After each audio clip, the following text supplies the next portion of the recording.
People walking around all day long, worried about everything. Worried about the air, worried about the water, worried about the soil. Worried about pesticides, insecticides, food additives, carcinogens, worried about radon gas, worried about asbestos. Worried about saving endangered species. Let me tell you about endangered species, all right?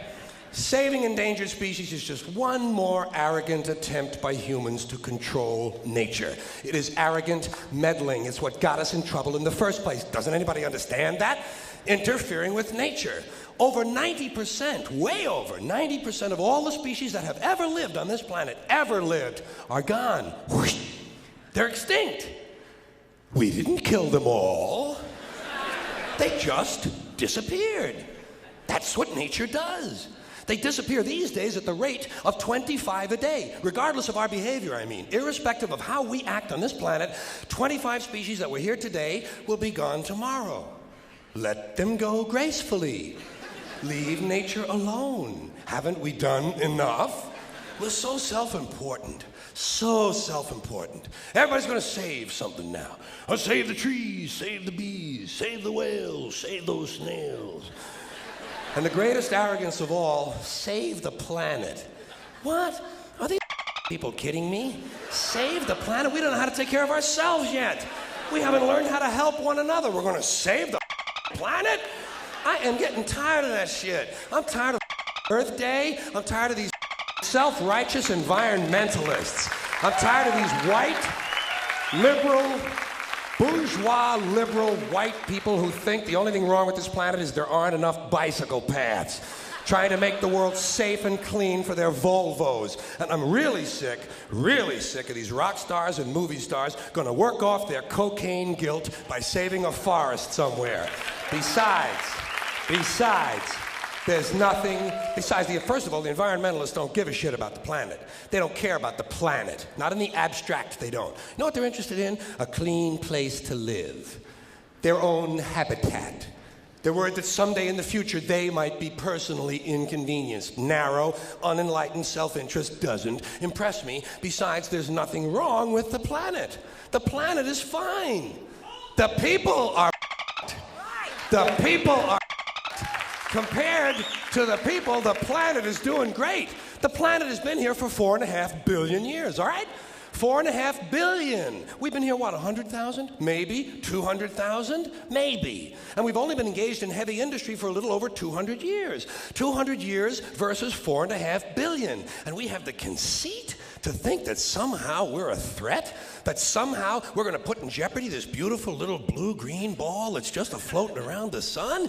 Planet has been through a lot worse than us for a long time. Been through earthquakes, volcanoes, plate tectonics, continental drift, solar flares, sunspots, magnetic storms, the magnetic reversal of the poles, bombardments for hundreds of thousands of years by comets and asteroids and meteors, sandstorms, erosion of all kinds, cosmic radiation, worldwide fires, worldwide floods, recurring ice ages, and we think some aluminum cans and some plastic bags are going to make a difference?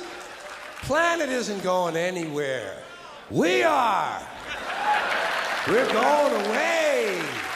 We're going away. Pack your shit, folks. We're going away. And we won't leave much of a trace either. Thank God for that. Maybe a little styrofoam. Maybe a little styrofoam. Planet will be here and we'll be long gone. Just another failed mutation. Just another closed-end biological mistake. An evolutionary cul-de-sac. Planet will shake us off like a bad case of fleas. A surface nuisance. You want to know how the planet's doing? Ask those people in Pompeii who are frozen into position from volcanic ash. How the planet's doing. Want to know if the planet's all right? Ask the people in Mexico City or Armenia or 100 other places buried under thousands of tons of earthquake rubble if they feel like a real threat to the planet this week. How about the people in Kilauea, Hawaii, who build their homes right next to an active volcano and then wonder why they have lava in the living room?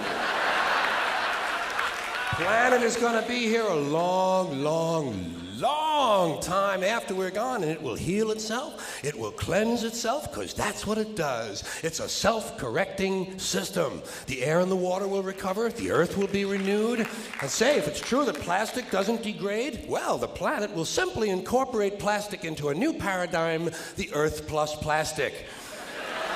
The planet doesn't share our prejudice towards plastic. Plastic came out of the Earth. The Earth probably sees plastic as just another one of its children.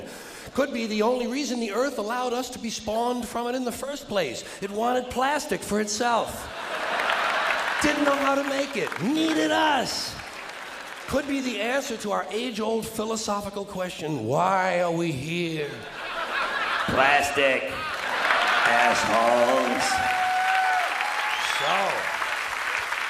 So, the plastic is here, our job is done, we can be phased out now, and I think that's really started already, don't you? I mean, to be fair, the planet probably sees us as a mild threat, something to be dealt with, and I'm sure the planet will defend itself in the manner of a large organism, like a beehive or an ant colony can muster a defense. I'm sure the planet will think of something. What would you do if you were the planet trying to defend against this pesky, troublesome species? Let's see, what might, viruses. Viruses might be good. They seem vulnerable to viruses. And viruses are tricky, always mutating and forming new strains whenever a vaccine is developed. Perhaps this first virus could be one that compromises the immune system of these creatures. Perhaps a human immunodeficiency virus, making them vulnerable to all sorts of other diseases and infections that might come along.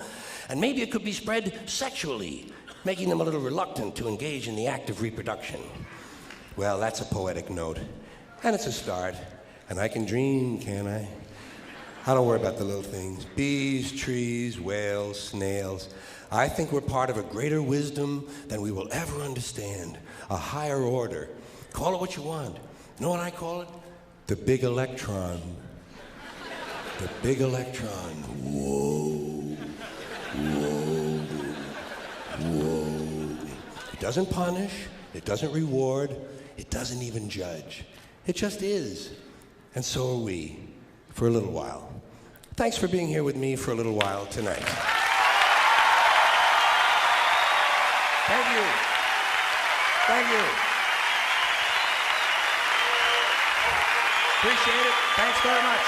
And take care of yourself.